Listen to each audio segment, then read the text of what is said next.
A popular fast food chain has put a new twist on the traditional drive-thru experience, and Brooklyn Park is the first city to test out the new concept. Today, we got a look inside the new Taco Bell Defy.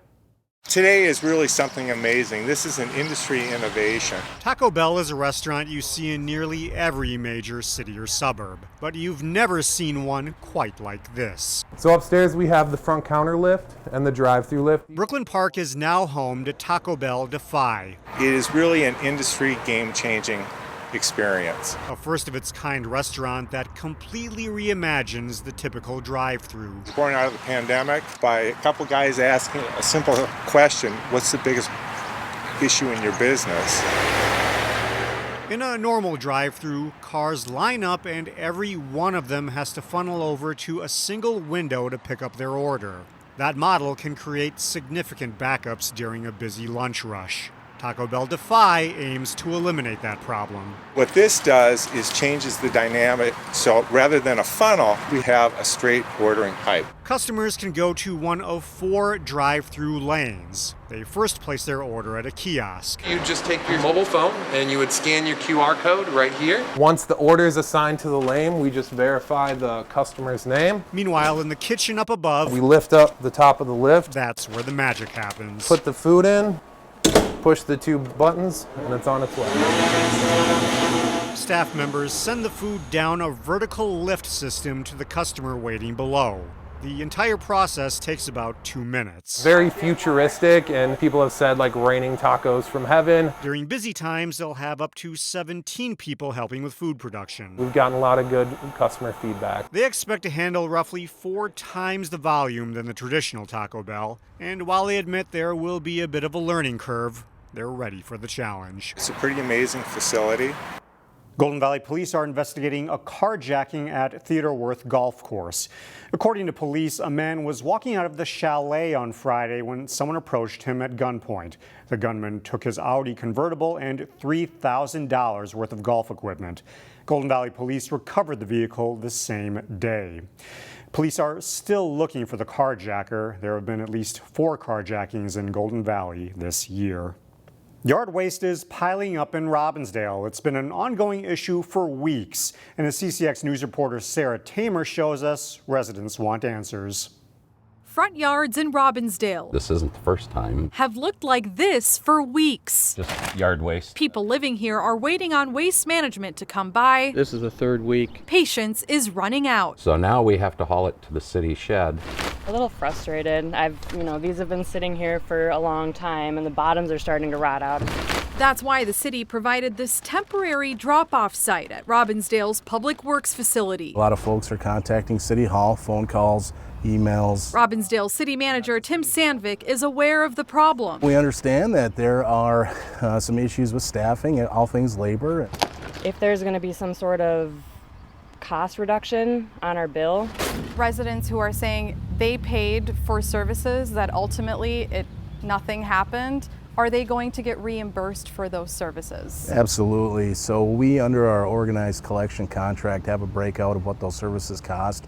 It's just under $7 for a monthly fee for yard waste pickup. So the number of weeks that are not serviced, there will not be a charge for those. In a statement to CCX News, waste management officials said a shortage of drivers is impacting services.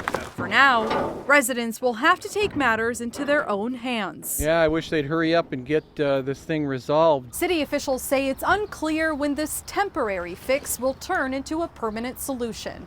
Reporting in Robbinsdale, Sarah Tamer, CCX News. It's a lot of new people discovering comics because of these movies and because of these shows.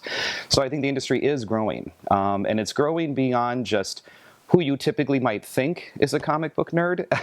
It's the universe that gave us Batman and Superman. So what makes comic books so appealing to generations of people? Today on CCX News, we take you inside the world of comic books thanks to the only store of its kind in the northwest suburbs. Here's Corey Bork with this week's Business Matters. I am Xavier. I own a nice magic shop in the Seaward. Here at ROCKHOPPER Comics and Games in New Hope. I don't know. I feel something a little ominous about it. You can enter a magical universe. Oh, let me see. The gem it's a very faint magical aura, but it looks like it belongs to a magical portal? Thanks to a band of Dungeons and Dragons fans. Thank you so much to get me out of that nightmarish environment. Oh, it's in alphabetical order and starts from over there. The owner of this magical world? It's been my passion ever since I was probably 3 or so. Is MIKEY WADLUND. It's a lot of work, more hours than I've ever put in to any job in my entire life. But I never feel tired when I leave at night. And I always can't wait to get back the next day. Ever since WADLUND opened ROCKHOPPER last summer. But in this area particularly, there wasn't one. He's seen his store appeal grow. I get people driving from, Wyzetta, Minnetonka, Elk River, Rogers, even a little further out, and they still come, hey, this is the closest one. Growth.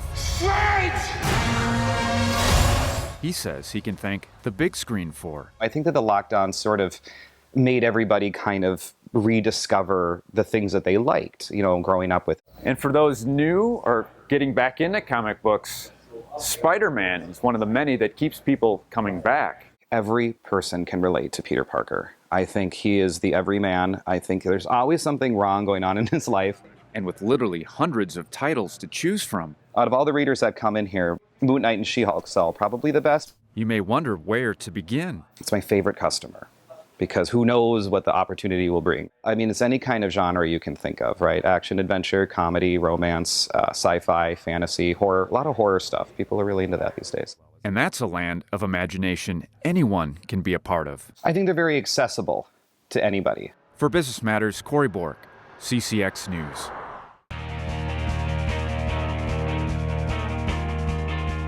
Top seed Maple Grove and second seed Mounds reached the winner's bracket final in the Section 5 4A baseball tournament.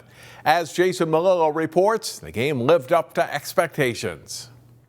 A beautiful night for playoff baseball and a great battle between the Crimson and Mustangs. Top of the first, Mounds with the bases loaded, but Aiden Hansen gets a big strikeout to end the threat.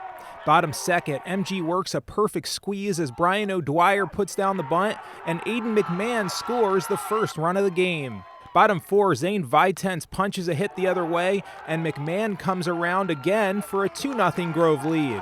But in the top of the sixth, one swing flips the script as Tyler Guerin launches a 3-run homer, giving Mounds a 3-2 lead. It doesn't last long, though. Bottom six, Vitens' fly ball brings home Cole Newell. It's 3-all on the sac fly.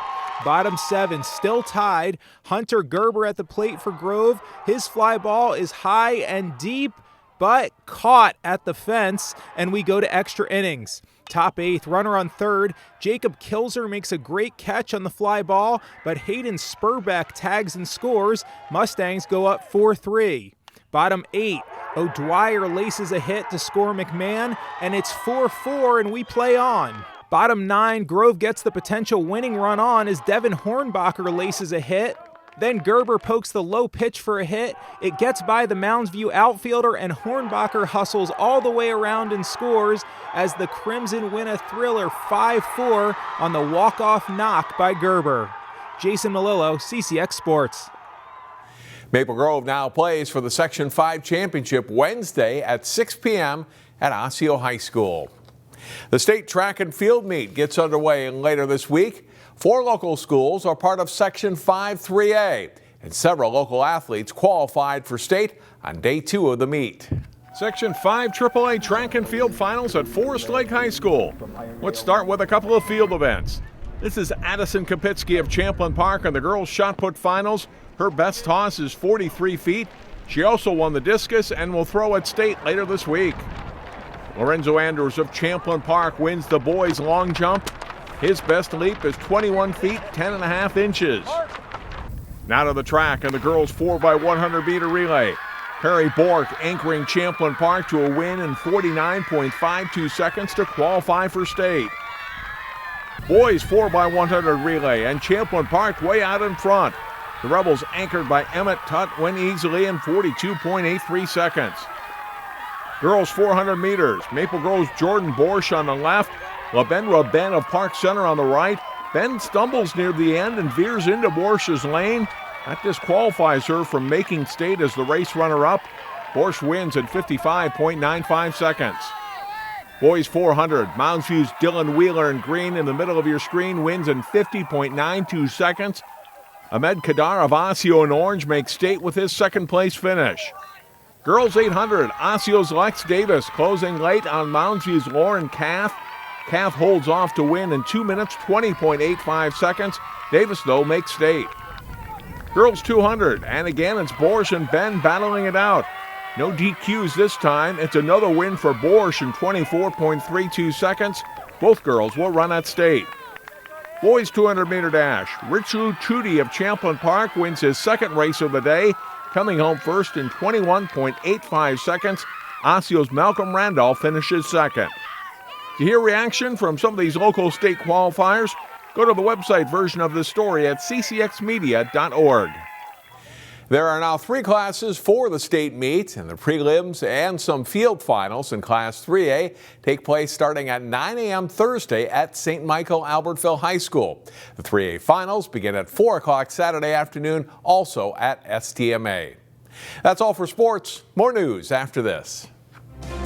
Find more prep sports games and highlights at ccxmedia.org and follow us on social media.